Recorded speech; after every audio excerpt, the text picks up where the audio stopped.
Well, hello, and welcome to another edition of JC Lee MD Brain Stim 101.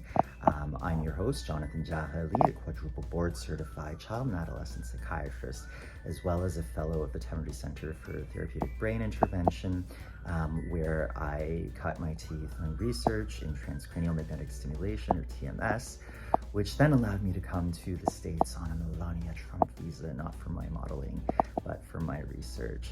On this channel, I review a lot about brainstim and try to demystify some of what is out there. And in a sub-channel of mine, Out of the Ivory Tower, I try to break down some of the literature that's available. So hopefully this will be helpful to you if you're a med student or a patient just wanting to learn more about TMS and the like. TMS is certainly a passion of mine that I want to share with you.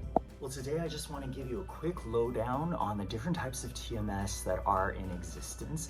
The FDA has actually cleared 2 different patterns of stimulation for TMS for treatment-resistant depression, and that's typically codified as being, a major depressive episode that has not responded to at least 2 different antidepressant trials of adequate dose and duration, and each insurance company will have its own prior approval process, which is a whole, sort of whackload of papers, which I would say is like the biggest side effect of undergoing TMS. But all of that to say, there are 2 basic sort of approaches to TMS, and they both target the left dorsolateral prefrontal cortex. The first one is so-called standard TMS, and this is essentially 3,000 pulses of high frequency or 10 hertz stimulation, so 10 pulses per second, that happens over the course of 37.5 minutes. And this was the treatment sort of protocol that was popularized by, or I guess codified by, John O'Riordan and colleagues in their 2007 seminal paper that basically got the FDA to clear high-frequency left-sided treatment for treatment-resistant depression.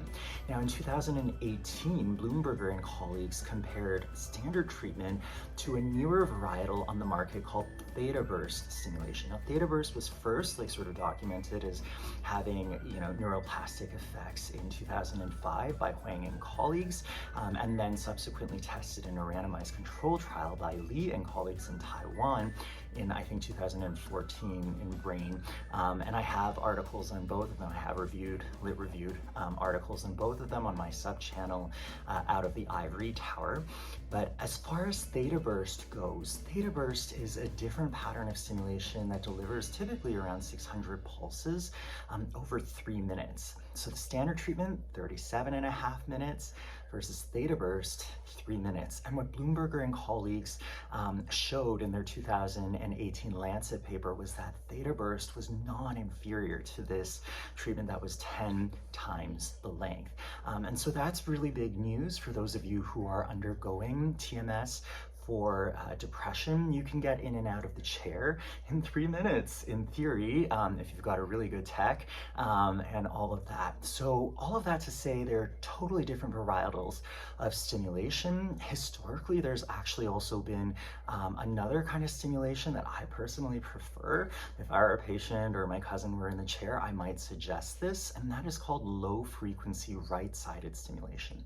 That's where the magnet is actually placed over the right side of the cortex, the right dorsolateral prefrontal cortex, and the frequency is 1 pulse per second. So it kind of sounds like and it's just a continuous stream of pulses over the course of 20 minutes. And so this kind of pattern of stimulation, so 1,200 pulses, basically is highly tolerable. In fact, it's arguably the most tolerable form of TMS. And in a large systematic review and meta-analysis, it was a network meta-analysis actually by Mutz and colleagues in 2019, published in BMJ. They actually found that low-frequency right-sided treatment was more efficacious than the standard left-sided high-frequency stimulation. So really, really interesting to think about, tolerability and such. Obviously, if your TMS provider is not as aware of these different varietals, you may bring up to them, have you ever considered low-frequency right-sided treatment? Another really great benefit of low-frequency right-sided treatment is that it tends to be more inhibitory, so it's sort of like sleepifying the right side of the brain, whereas high frequency and also theta bursts tend to kind of caffeinize or increase the activity of the left side of the brain. With low frequency stimulation, we're really not concerned about seizures, essentially because we're inhibiting the cortex.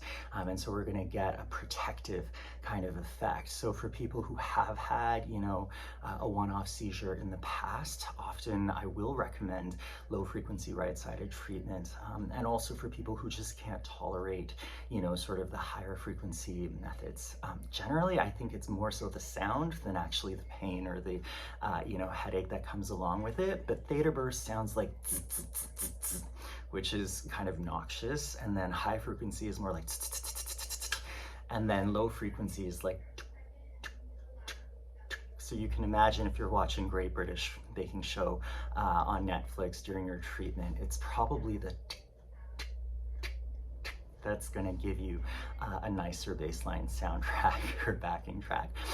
So all of that to say, there are many different types of stimulation parameters that have been used all over, history.